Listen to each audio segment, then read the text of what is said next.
Hi. I think pretty much everybody, maybe not everybody, this seems so loud, knows me. But if you haven't known me for 20 years or more, you probably don't know the me that I'm going to talk to you about. A lot of times when people meet me now or have known me for 5 or 10 years and then I tell them about my past, they just can't believe it. But I was a drug addict, or I lived in addiction, I'll just put it that way. Drugs, alcohol. I was not a very nice person. I was in trouble with the law a lot. I was pretty wild. But I'm going to tell you how I got from there to here. So when I was about 15 years old, I got into drugs and alcohol, and I went hard. I started drinking, smoking pot, cocaine, yes. Oh, acid, yes. Anything. I shot up heroin when I was 15 years old. I never said no to anything. I don't know if I was trying to be cool or what I was doing, but I never said no. I did all of it. And like Jan had said, addiction doesn't have to be those kind of things. I think probably everyone here has or does struggle with something. So when I'm telling about how I came from there to here, like if you have a food addiction or a sugar addiction, which is something that I'm working on right now, I think that these same things can apply to those situations. And if you're doing something more than you should, like if you're staring at your phone for hours on end a day, it's probably an addiction, and we don't think about it like drugs, but if it's becoming a problem in your life, it's a problem. So, let's see. When I was about 30 years old, that's when I got into methamphetamine, or meth. You've probably heard of it. My whole time of being a drug and alcohol addict, even when I was on meth, most people didn't really know it because I held a job, I paid my bills, I took my kid to school, I had a garden, I did all the normal things, and I did a lot of other things. And I didn't really think that my problem was that bad, even though I knew that I was on drugs and that drugs were bad and drugs were illegal, but I had it under control, And even my alcohol, which I drank a lot, but I didn't drink it every day. I didn't get drunk every time, so I wasn't really an alcoholic, right? But I was, and I did a lot of dangerous stuff when I was drinking. Put myself in a lot of dangerous situations when I was drinking and doing drugs.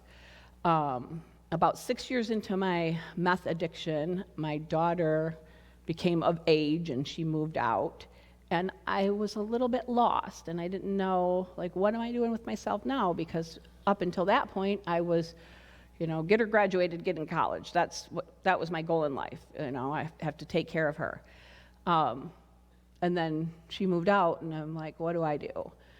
So I decided to go and stay with my grandma, because my grandma was the person that I admired the most in my life.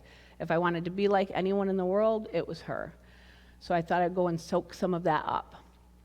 I stayed with my grandma for a few months, and I was just trying to get all of the information I could from her about her life and her ancestry, and just be with her because she was wonderful. And then one day she had me call the ambulance because she was having some back pain, and she went to the hospital, and it was like back muscle spasms because she was almost 100 years old, and I guess she had one leg that was shorter than the other, and so she had been compensating for that her whole life. So I'm thinking, no big deal, really. I mean, my grandma, at almost 100 years old, still kept her house, still cooked for everyone. She was fine. But she wasn't at home, so I didn't stay there. I came back up here, and I went right to my partying friends, And while I was up here, while my grandma was in the hospital, she had a stroke and died. And I wasn't there. And I was devastated. I felt like I really messed up the last moments that I could have spent with her. And I loved her so much. And I thought, if anybody is going to heaven, it's my grandma. And if I ever want to see my grandma again, I need to get my crap together. So I had a little breakdown. I just dropped off the face of the earth. I didn't tell anyone, not even my daughter, where I was going, and I went and stayed at my husband's job. He lived at his job, and I went and stayed there with him. And I was reading the Bible and praying to God, and I was trying to get into heaven. And I stayed there for a couple of months, just whatever, like I said, trying to get into heaven. And then I came back home. And when I came back home, I went right back to my old life. And my old friends, who were all still doing drugs. And I want to say this. If somebody you know has a drug problem, it is not their friend's fault. It is not their girlfriend's or their boyfriend's fault. It is nobody's fault but their own choice. We all make our own choices, and I chose to be in that setting. If you understand cigarette smoking, you're not going to quit smoking cigarette if you're sitting in a room with people smoking cigarettes. You're probably not going to give up the sugar if you have a bunch of it in your cupboards. You have to separate yourself from it. But I didn't. I kept putting myself back in it. And then at the end of every day, I was praying, God, please take this away from me. But then I just go right back to it. And that went on for about a year of me begging God to take me away from it, but me still doing it. I still went back to it. I wasn't doing anything. I guess I just expected God to step in and take me away from it, which I think he did. And I kind of think if you keep asking God to change your life and you don't make the changes, he might do something, but you might not like it. And I got arrested. I got arrested and on kind of a minor charge, or what I thought was minor, because I was like a criminal, I guess. It's just a little disturbing, the piece. But I was so mad at the people who were there that allowed me to get arrested because they were my friends. And I was mad at everybody. I was mad at everyone who didn't stick up for me, who didn't go and tell those people what they thought of them for letting me get arrested or for calling the police. I was mad at everyone, so I'm not going to talk to anyone anymore. And I went home after I got out of jail, and I didn't talk to anyone. And I still, all this whole year, I had been talking to God, but I was talking to God. And that summer, so this was in winter, spring, Michigan time. That could be March, April. In the summer, I had bought a bike, and I started riding it. And the very first day that I rode my bike, I rode it into Mayo, and I rode it back, and I live all the way out in Curran.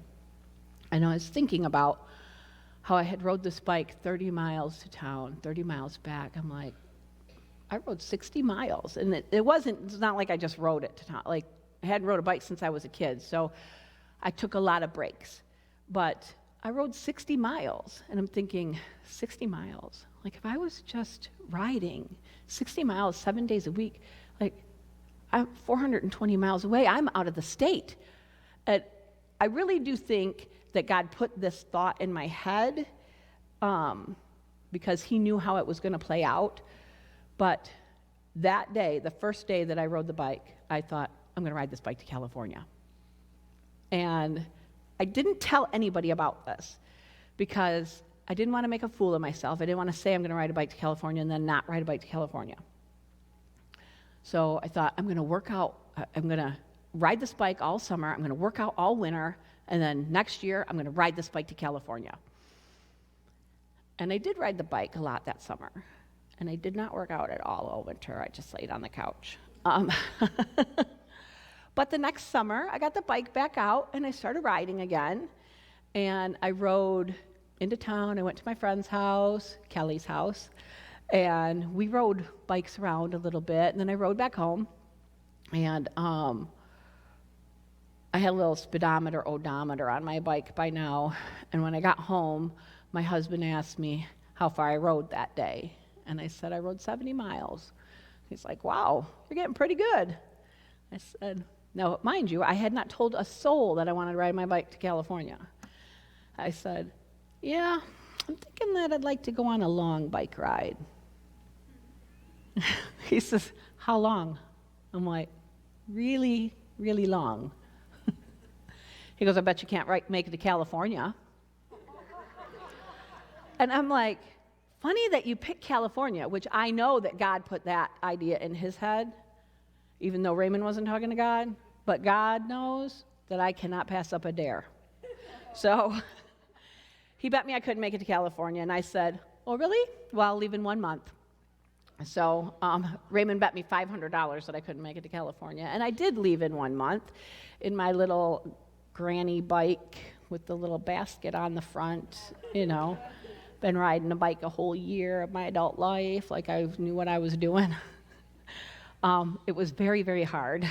And that whole bike ride story is amazing, but no one has time for that today. So what I want to tell you about is some of the lessons that God taught me on the way. I did not realize when I set out that God took me on that ride, but I did, like towards the end of it, I knew that this was not my idea. I figured that out. Some of the lessons that God taught me on the way, and I think that these can be applied to anyone's life, but especially if you're dealing with a struggle of any kind of addiction. So, first lesson was that I can trust him for all of my needs. And I really do try to practice that.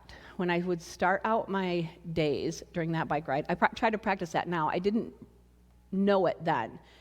But when I would start out my days, every single day after I would pack up everything on my bike, I would say, God, take me where you want me to go. Show me what you want me to see. Give me what you want me to have. And then I would just ride my bike. And I didn't know where I was going to end up for the night. I'd have an idea. I should be on this road, going in this direction. And I would go until I needed a break or something felt like maybe I should stop at this house and ask, can I pitch my tent here for the night? No one ever said no. No one ever told me no. I just asked people that had never seen me before if I could pitch my tent for the night. And at least half of the time, they didn't let me stay in the tent. They'd bring me into their house. At the end of every day, even though it was very hard, I would look back on the day and go, yeah, I am right where I am supposed to be, and I have everything that I need. If, like I said, I had a little basket on the front of my bike, and I have like cold food like peanut butter and jelly or sardines and crackers, and that's what I was eating because Raymond bet me $500 that I couldn't make it to California, but he wasn't really willing to give me a lot of money to ride to California. So I wasn't eating out, I wasn't staying in hotels, I wasn't staying in campgrounds even. I'm looking for a free place to stay, and I'm eating peanut butter and jelly. But sometimes that would get a little boring, and then I was talking to God all day, which that alone is amazing. Like, if it's just you alone with God, like, all day, that's... there was no one else there, so all day about everything good, about complaining about the bad, but I remember saying several times, like, Lord, I could really use a hot meal tonight. And that night, I promise you, every time I prayed for it, someone would take me in, or someone would bring me food to where I might be pitched my tent out in front of a church, and one church member comes by and brings me a steak and key lime pie and all the stuff. Anytime that I needed something, all of my needs were met. I had 3 changes of clothes. On the 3rd day, I was always either by a lake or a stream or in someone's house where they'd let me do the laundry. I never used a laundromat. I only had 3 changes of clothes. I never wore them more than once. Never wore them dirty. Also, there were I could give you a lot of examples of this, but another time, I had talked to people who rode cross country, and they all would tell me that you're going to come across people that are riding your same direction, and you'll ride with them for a few days, and you'll get to know them. And this was not happening to me. I had been riding for weeks, and I was not running. I sometimes would pass somebody going the other way, and I'd be like, hi. They didn't even want to talk to me. So, anyways, I was on my way out of North Dakota, and I had been riding I think 3 weeks. And I was like, Lord, could I please find some people, someone that I could ride with for a while so I had someone to talk to? And that day, I came across 3 guys and a dog. And those of you who know me pretty well know that I'm a dog lady. They had a dog in a little trailer behind them, and we rode together for 3 or 4 days, and the dog slept in my tent, and I had people to talk to, and it was good until they were getting on my nerves. And then that day that I had decided they were getting on my nerves, they were like, well, we're going this way. And I'm like, well, I have to go. This is the way, I'm planning on going to walk, we were going a different way. So I'm still in touch with them on Facebook, so I might not share the video. Anyways, also another lesson that God taught me is that only He can make our struggles easier. I put a lot of weight on my husband, Raymond, to take care of, oh, there's a spider, there's something heavy, take care of it. And I'm on this bike ride, and I got a flat tire. I called him. He was not supportive at all. He was like, I told you should have learned to change a tire before you went out. And I'm like, I had to call my brother. I was going over my first mountain pass, and it was a big surprise to me how steep that was, and that I really could not ride my bike. So I'm walking over the mountain pass, and I think, I can't do this. This is too hard. And so I send him a message saying how hard of a time I was having, and if he had any wonderful words of encouragement to please send me or call me or something like that. And he sent me back a text saying, have a great time, which just pissed me off, okay? It pissed me off a lot. And I stomped the whole rest of the way up that mountain, cussing and just being mad at him. And it was like right before I reached the summit that it hit me that, why did I think that Raymond had magic words? Like the magic words that were going to make this easy, because it's not easy. It's very, very hard. And I don't know what magic words there are that's going to make you be able to just buzz up the mountain. But Raymond does not have them, and I don't think anybody does. And really, if I was just counting on God to ease my struggle, I probably wouldn't have been all mad and cussing and stomping up the hill. But God is the only one. If we are counting on someone else, whether it be our husband or whoever, to ease our struggles, it's probably not going to work out. Just look to the Lord. God also taught me about unanswered prayers. So now I'm in the mountains. This one day I have 3 mountain passes to get over to get to the next town. Now I didn't try to figure out where I was going to spend the night, but I knew I needed to get to the next town so that I could fill up my water bottles. Unless in the mountains I came across some water flowing out of the mountain, which sometimes it would be, but you couldn't really count on that. So I had 3 mountain passes, and that one was very, very hard. So I'm looking at the map, and I'm like, 3 mountain passes, oh my God. Like, I won't be able to make it. On my first one, I'm thinking I won't be able to make it. So I pull into this rest area, pull in like I'm driving a car. I walked into the rest area, and I decided that I'm going to just park it here until someone with a truck or a van comes along going my direction, and I'm going to ask for a ride. And I called my mom, and I told her what I was going to do, and she said, don't do it. Don't do it. You'll never forgive yourself. You just have to keep riding. I'm like, you don't understand. You're not doing this. This is very, very hard. I can't ride the bike. I called Raymond. He's such a big help.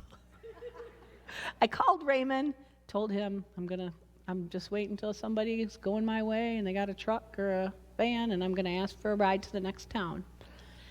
And he goes, yeah, why don't you just ask for a ride all the way to California? You can tell people you almost made it. So again, I was mad at Raymond. And I said, whatever, I will walk the whole way if I have to. So I did walk up to the summit of that, and I rode down, and then I made it over another mountain pass without even really realizing that I had went over it. Like, I actually did ride over it. And then I went down, and I'm going up another mountain pass, and I'm just coming over that. And this van drives by me and pulls off the road. And the guy gets out, and he's rummaging around in the back of his van. And the whole way, I figured that God was putting people in my path for some reason or another. And so if somebody was in my path, I would stop and talk to them. Plus, I had been alone a lot. So as I'm going by this guy, I said, hi. And he said, hi. He says, where are you going on the bike? And I said, California. And he said, all the way to California? And I said, I came from Michigan. And he says, where at in California? And I said, San Francisco. And he said, oh, it's very dangerous there. He said, do you have a gun? And I said, no, I don't have a gun. I couldn't be trusted with a gun. I'd hurt myself. And he says, a lot of gangs there, very dangerous. You need a gun. And no. And then he gets in the side of his car, and he's rummaging around, or the side of his van. He's rummaging around, and I think, is he getting a gun for me? And then he says, put your bike in there, I'll give you a ride. And I go, oh, no. And I'm not afraid of strangers. I'm not afraid to ride with somebody I don't know. But by this time, I knew that I didn't really want to ride. I really did want to ride the bike to California. If that guy would have came when I was at the rest area, I might have taken a ride the whole way because I was so beat down. But God didn't give me what I asked for until I knew that I didn't need it. And then he showed me, here it is. Do you still want it? And I said, no. I said, I can't. And he tried to convince me because it's very dangerous. And I said, oh, I'll be all right. And I was, and he went on. Another lesson I learned is God gives us what we want a lot of times, but it doesn't always look like it. I had found out that a friend of mine lived in Washington, and I was going to be going right through her town, a girl that I went to school with, and I wanted to stop at her house. So, I had this plan that I could try to get there by noon, and I hadn't planned out any days to try to be in a certain place at a certain time, but on this day, I wanted to get there by noon so that I could spend a lot of time with her, because I wasn't willing to spend more than a day because I wanted to get on my way, but I did want to spend as much time as possible. And people had told me about this 3-mile hill that I had to go over to get to the next town. Anyways, on the 3-mile hill, I end up having a complete blowout with I was praying too, I was praying about the wind. It was so windy, and my tire was having problems, and there was this big hill, and I was like, God, please give me a break. God, please, I need a break. And then my tire literally explodes. So it wasn't just like a flat tire, it exploded. And by now I did know how to change a tire, but I didn't have a whole nother outside of the tire. So I was screwed. And I'm like, is this the brake? Is this the brake I was asking you for? I don't think so. So along comes this guy, and he asked me if he could help me, and I said, probably not. Do you have a tire? And he said, well, how about I give you a ride to the next town? And I said, he's got this little tiny car and it's full of stuff. I go, this bike isn't going to fit in there. And he was a lot smarter than me. He knew more about bikes. He took the front tire right off, which I didn't know was a thing, and he put my bike in his car. And he took me to the next town, and it was a very small town, and they couldn't fix my tire either, but a truck was hauling, like from a car fix-it place, was hauling a car to the next town, which was the town that my friend lived in.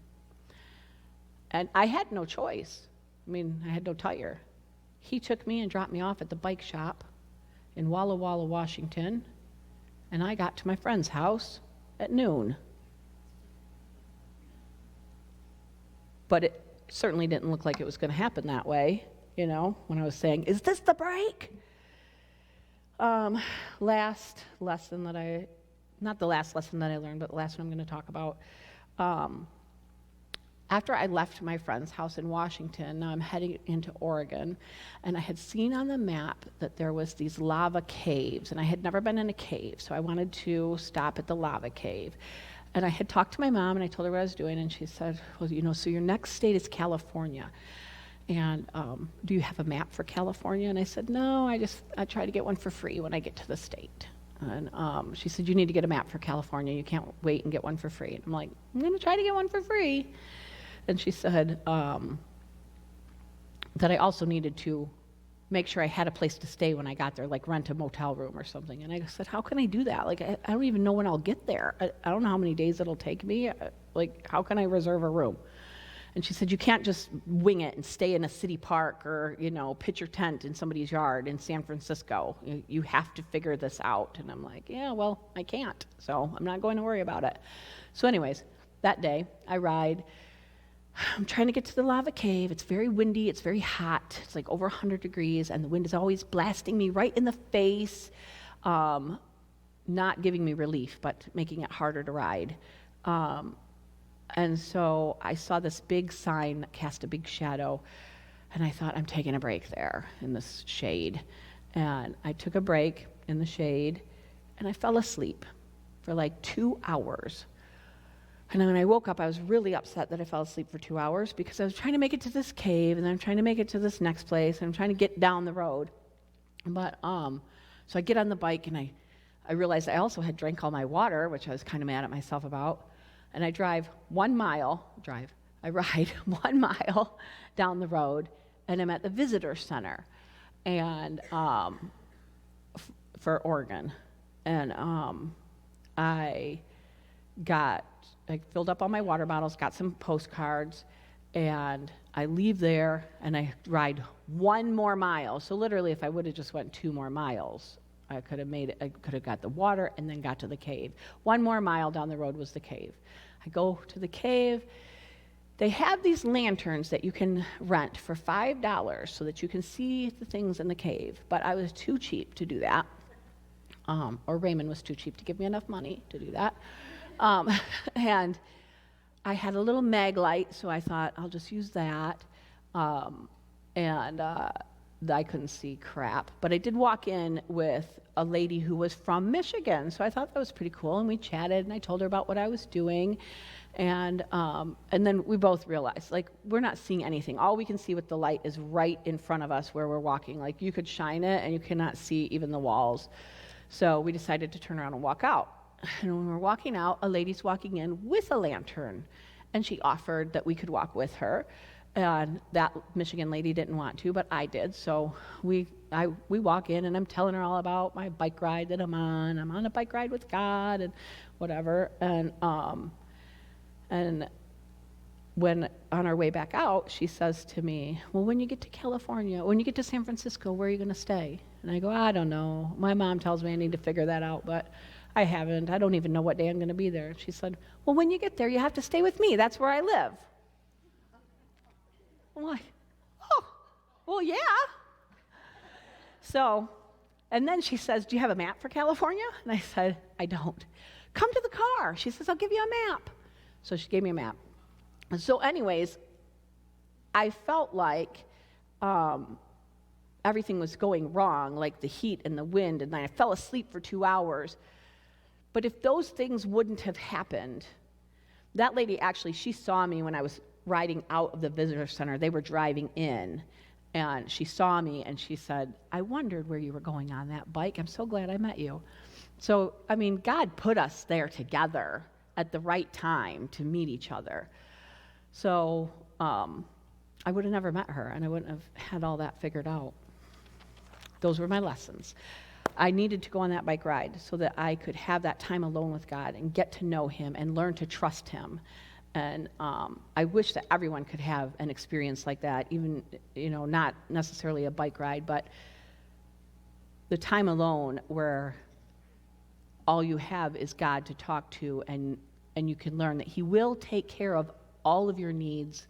It might not be easy, but he will take care of everything you need if you just let him, if you just rely on him. So I came back after the bike ride, and within the next year, I started getting involved, doing good things in the community, being the good person that I am now. Me and some friends, we started this thing called the MAM Project, where we held monthly meetings. They were informative, educational meetings about the drug addiction problem in our community. And the MAM Project still exists just on Facebook. We have a page where we share inspirational, educational stuff. So not just for addicts, but if you know someone who needs some help, like look up the MAM Project. It's a good page. I started a teen group called Teens Making a Difference, and I led those kids doing all kinds of great projects in the community for about 10 years. I helped to start the Neighborhood Watch that we have. I'm not in the Neighborhood Watch, but I was one of the people who helped found it. And I just got involved in the community helping people who were either struggling with addiction or people who cared about those people, and just trying to help people, because I knew at that point that God had saved my life so that I could help other people. And so that is what I still try to do. Every night I do a little prayer where I say, God, please help me be of service to you, help me do your good work in this world, show kindness and love to your people, and show me exactly what you'd like me to do and give me the heart's desire to do it. And so he sometimes gives me jobs, and I try to comply even if I don't want to. Examples of that are like this right here. Jan, who introduced me, was actually supposed to speak tonight. And a few months ago, she told me that God had been telling her that it was supposed to be me. And she asked me if I would be willing. And I said, well, if God's telling you, then I guess I better. So here I am. So something like this. There have been people even that have maybe wronged me in my life. When I was younger, that I felt like God was directing me to help them in their time of need. And so, even though I didn't want to, I'm just like, all right, I'll do it. So I'm trying to be compliant. I want to tell you about this boy that I met in Tennessee. My sister is here from Tennessee. I was just down there for spring break, and I was driving her daughter home. I had my grandson and her daughter in the car, and I'm driving her home, and it was dark, and it was starting to mist a little, and there was this guy walking right on the side of the road. There's no shoulder, and he's right there, and I'm like, whoa, there was a guy, he's walking in the dark, he's going to get hit. And I drive the kid home, I hang out there for a little bit, and I leave there, and it's pouring rain, and this kid is now on the side road. He's not on the main road anymore. He's on the side road where I'm coming off of, and so I stop, and I say, because I am a picker-up of strangers and hitchhikers, but I'm like, hey, do you want to ride? And And he's like, well, I'm going across the state. And I go, tonight? You're walking there? And he's like, well, I'm trying to get there. And I go, well, I guess you need a ride then. Which is, I was not it was already night. I was not looking forward to driving across the state, but here you are walking in the rain, So I said, get in. So he gets in. And I take my grandson, I'm going to take my grandson and drop him off at my mom's, being semi-responsible, even though I did pick up a stranger with my grandson in the car. So I'm going to drop my grandson off at my mom's, and I call my mom, and she's on like the car speaker phone, and I'm like, Mom, I'm giving this kid a ride, and I'm going to drop Braden off. And she's like, oh, where are you giving him a ride to? And he says where he's going, which is across the state. And she says, is that where you live? And he goes, no, I got a friend there. She goes, well, where do you live? And where are you from? And he says, Michigan. I thought, of course you're from Michigan. Of course you are. And he goes, well, actually, my mom lives there, and I've been trying to get back there for a long time, but anyways, so I drop my grandson off. I assure my grandson and my mom I'm not going to get murdered. I can take care of myself. And I drive this kid across the state, and I don't really talk to him much on the way. But at some point, because I was thinking in my head, like, he wants to go to Michigan, and you're going there on Friday. And at some point, I say to him, you got a drug problem? And he goes, well, I'm not going to lie to you. He said, I did just get out of rehab. I've been off meth for about 2 weeks. I said, of course it was meth. Of course it was. So anyways, I told him I would not be entirely opposed to giving him a ride to Michigan on Friday, but 3 things needed to happen. I needed to talk to his mother, who lives in Michigan, and hear from her that it was okay for me to drop him off. I needed my grandson to be okay with riding with a stranger, and I needed my husband to say it was all right, which I figured that was going to be fine. And he said, well, of course my mom wants me to come. And I said, well, I need to talk to her. Because I'm not driving somebody all the way to Michigan and then they don't have any place to go. So I talked to my husband the next day. He was fine. Whatever. He said he already didn't murder you, so I'm sure you're fine. And my grandson was another story. He was like, no, we're not driving him. We're not driving him. We don't know him. He probably wants to kill us. I said, why didn't he kill us the first night? He said he wasn't prepared. He didn't have the stuff. He's getting his stuff together. I said, he won't kill us. I promise he won't kill us. And then I was praying on it, and I was saying, God, if this is your plan, if you want me to give this kid a ride, because I feel like these things all seem to come together in a way that it feels to me like this is your plan, but if you want me to give this kid a ride, you need to soften Braden's heart, and I need to hear from his mother.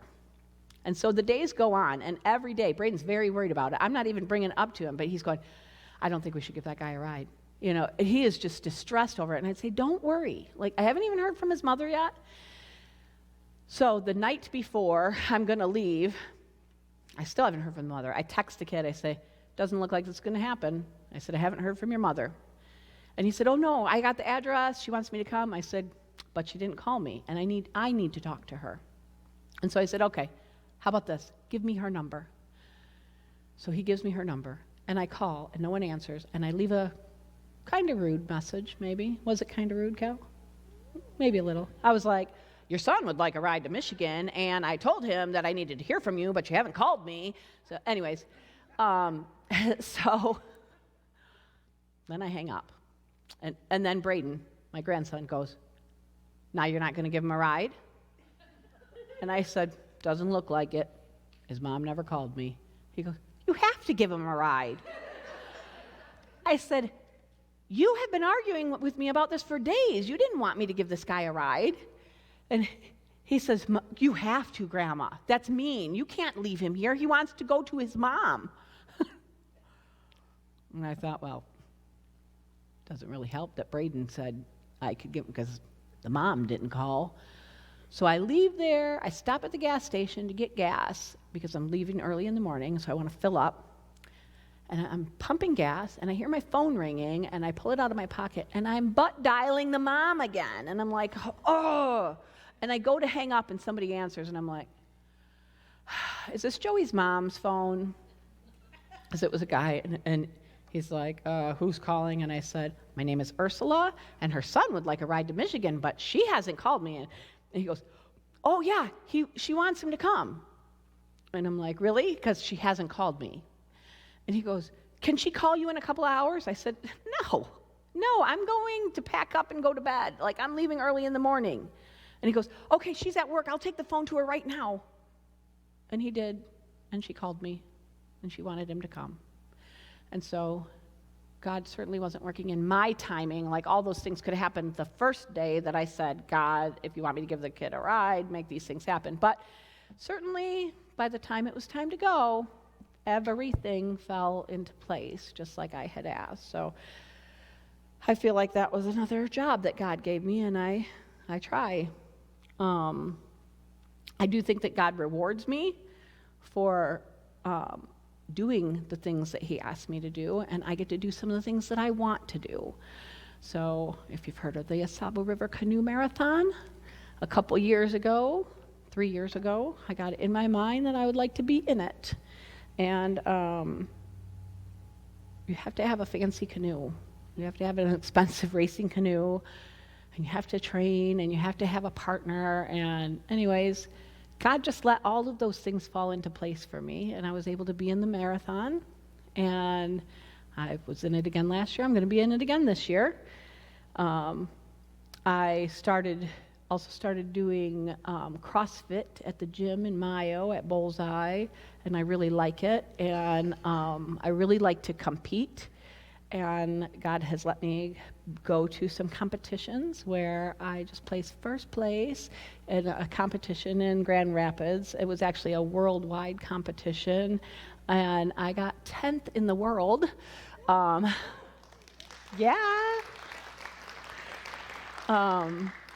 I get to go on hiking trips every year. I'm going with my friend Crystal and my friend Angie and Sasha. Anybody else here from it? Oh, Gabby? Yeah. Anyways, we're hiking for a week on the Appalachian Trail. I have a successful business. It is very busy, and if you need your house cleaned, you should call someone else because I'm too busy. But I just started that. Like, I just got the idea at the end of last year at Christmas time. Like, I'm gonna start a cleaning business, and boom, like, it's out of control. I would have never, 15, 20 years ago, I would have never pictured my life like this. I would have never even thought I wanted my life like this. Like, I wouldn't have thought, I'm a farmer also, I wouldn't have thought that I wanted to be farming or be athletic. None of these things. Be nice to strangers. Like,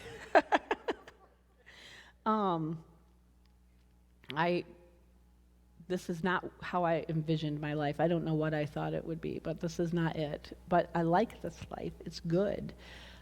And I think that God can take whatever messes we have in our lives, and he can use them for good. So all of the chaos that I created when I was younger, now I get to put it to good use.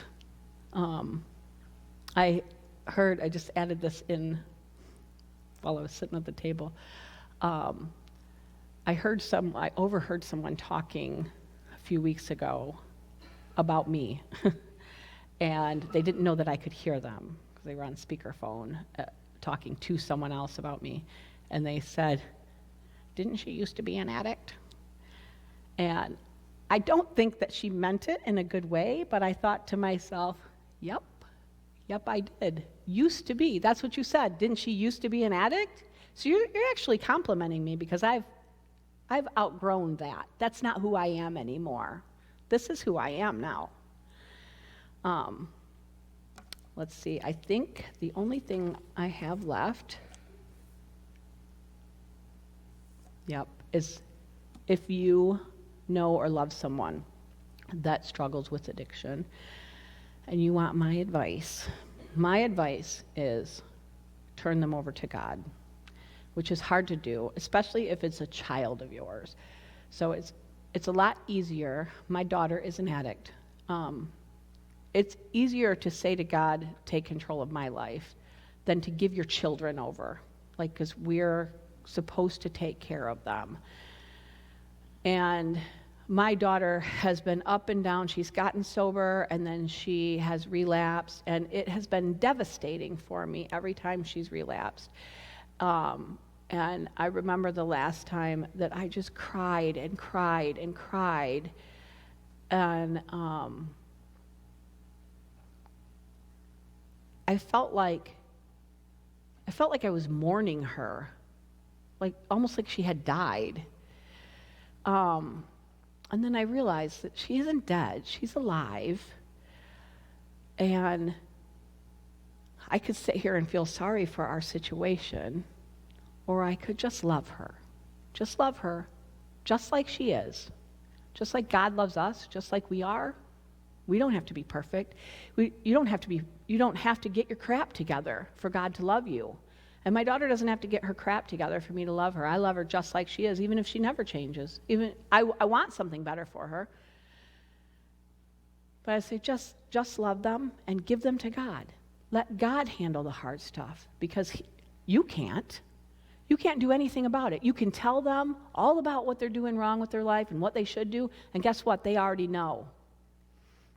You're not going to help by telling them. Just love them. Don't give them money, and don't bail them out of jail. My sister is here from Tennessee. My sister got herself in a lot of trouble. Is it okay? Yeah. She got herself in a lot of trouble, and she went to prison. And when she was getting ready to go to prison, my mother, who is pretty tight with her money, she's going to see this video probably. Darn it.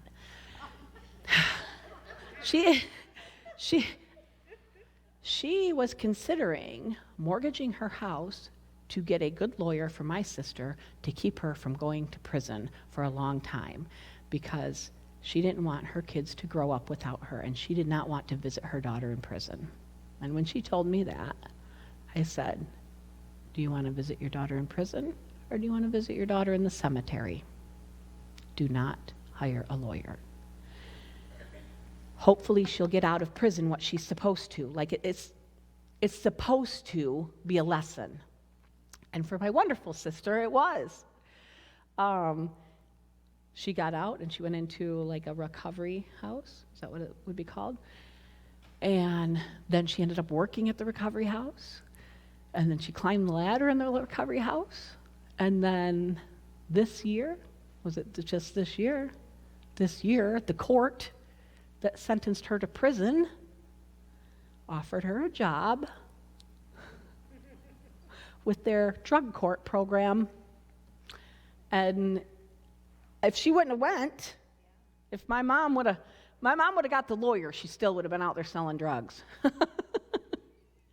I guess that's not funny, but here she is doing wonderful. Yeah.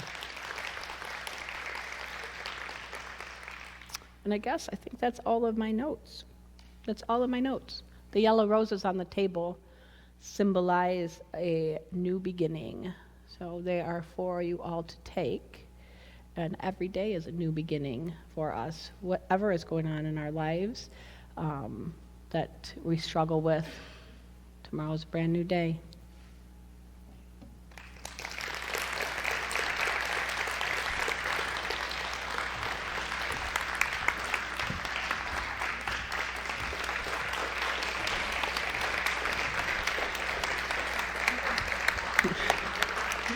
Was it okay?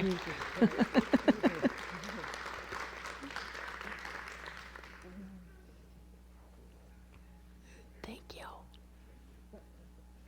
miss you. I miss you. You just did okay.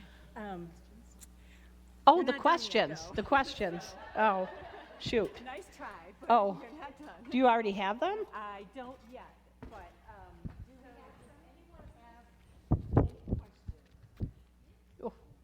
sweaty. Yeah, and she's going to answer On the fly. this one, and We'll see how that goes. and I thought this. Should I use this one, Dan, or? Yep. Because is that one I had, or? Yep. Blue. Okay, blue one. Yes. I have trouble with these things, but anyhow, okay.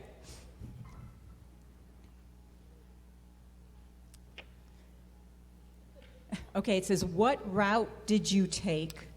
What route did I take? So I left from my house in Curran, and I rode across the northern states to Washington and down the Pacific coast. It's amazing. In Montana and Idaho and California and Washington and Oregon. Once you get out there, it's all mountains. I had thought in my mind that once you got over the Rocky Mountains, it was all going to be flat again, but that's not true. It's all crazy over there. Wow. And then and then it says, no one hurt you? Nope. Like I said, no one ever said no. I asked total strangers every night, can I pitch my tent here? No one ever said no. I never got any problems from anyone. I wasn't really worried. People would ask me, aren't you afraid of the crazy people? And I said, they're not crazy enough to ride their bike to California. They might want to watch out for me. No, I'm not afraid of people. I was a little intimidated by the prospect of wild animals that you can't reason with, but they didn't get me either. What year did this happen? 2009. I wondered about this too. Did you fly home? On my first bike ride, because I took another bike ride the next year, but on that first bike ride, I took a train home because I had never been on a train. And how did you get back from California? There you go. The train. All right.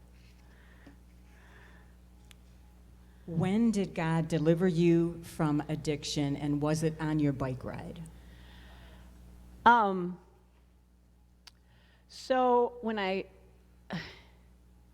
I guess I don't know how about like deliver me from, like if I was like free of it, but when I said I got arrested, that I was so mad at some people that I didn't talk to them, so I didn't go hang out with my friends who I was used to using drugs with. But there were two major drug dealers in our area here, and they called me when they got their shipment in because I was a good customer. I had cash. My husband had a good job, and I didn't need any favors. I just would give you the money and you give me the stuff. And they always called me when they got their shipments. And after that day, no one ever called me. No one ever has called me since to offer me drugs. So if that's what that means, I don't know if that's what that means. I don't know who. I don't know if there's anything else. Like, when did God deliver me? If that means like when did I had been asking for it. I think God put some things in play that it happened. See, there's not a moment where you can remember and say. Yeah, I can't say like June 4th, 2008. No, I don't have that. Okay, that's okay. Sorry. That's good. Well, because it was a process. It was definitely a process. And just like when we're converted, right? Sometimes it's a process, and sometimes it's a bang. So yeah, that's good. Okay.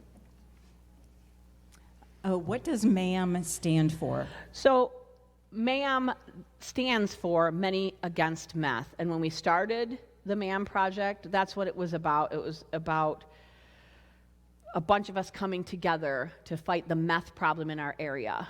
And right away when we started it, we realized that was not the only problem. So it started to be about drug and alcohol abuse and addiction in general. So the letters ma'am are many against meth, but it's really just a support for anyone struggling with, or anyone who loves someone struggling with drug or alcohol addiction. I always thought it was moms against meth. Okay. Are there any local recovery plans, rehabs? Oh, that was one of the... So we don't have any rehabs in our area. Is there anything about support groups over on the table? There are. There's So there are support groups in our area, and so there's information over information there. at the resources. Okay. Would you do it again? You I bet. take- The bike ride? Yeah, I You take it bet. that's the bike ride, right? You bet I would, and I hope to do another one. So I did that bike ride, and then while I was doing the bike ride, I thought, I should have been riding for a good cause. And so the next year, I did ride for a good cause. I rode from Alpena to New Orleans and over to Santa Fe, New Mexico, and I rode for a good cause called Green Planet Films. And so now I've rode across the northern states and down the Pacific coast, and I've rode south and west, and so I really just need to do the East Coast. So that is something that I'm really dying to do, is ride the East Coast, hopefully in the next couple of years. And knowing you, you will do that. I hope so. Yeah. Okay. I hope so. I feel like I can say that now, like I hope so, like without making a fool of myself. Do you still continue your conversations with the Lord? Absolutely. Absolutely. What I would like is more time, like still silent time, where it was just me and God, because life is busy, and I feel like a lot of my friends might be better at this than me, making that time. But those bike rides or hiking trips, like time alone that's my best time to really be able to connect and know that He's taking care of me. Did the bike ride heal you? I think you've answered that. I think so. Yeah. I mean, yeah, my life is definitely different. What's some advice to someone who doesn't have it all together or have it all figured out? None of us do. I would just say, just like I did, just keep laying it on God, and He'll take you there. If that's what you want, you just keep asking Him. Even if you don't know what to do, He'll take you there. It might not be pretty. And it might not be the way you wanted to It go. might not be the way you want it to go, but in the end, you'll look back and go, yeah, this is right. Yep, absolutely. At what point did you give up all the drugs, during or before the ride? Before you ride?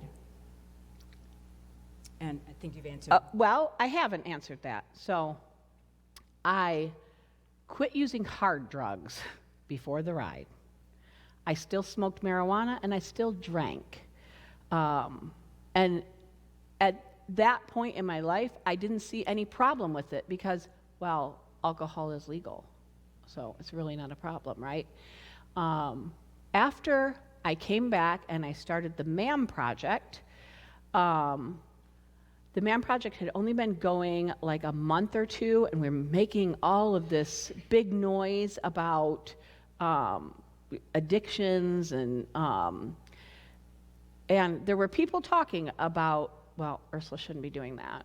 She drinks, and I thought, mind your business, it's legal. So a couple months into the MAM project, I give this girl a ride to a homeless shelter up in Grayling, and on my way back, it's late at night, and I stopped at the Mayo Saloon. There were no cars there. My friend was bartending, and I had some drinks. And since I knew that it was late at night and I didn't have much time to have drinks, I had really, really strong drinks. So picture a Black Russian, if you know what that is. It's just alcohol, a couple kinds of alcohol in it. Normally in a rock glass, right, Dee Dee? Black Russian? But I would like it in a tumbler, okay? And I like to drink a couple of those in a row. And in a matter of like 2 hours, I drank like $300 worth of liquor. I was just stopping for a drink. I drank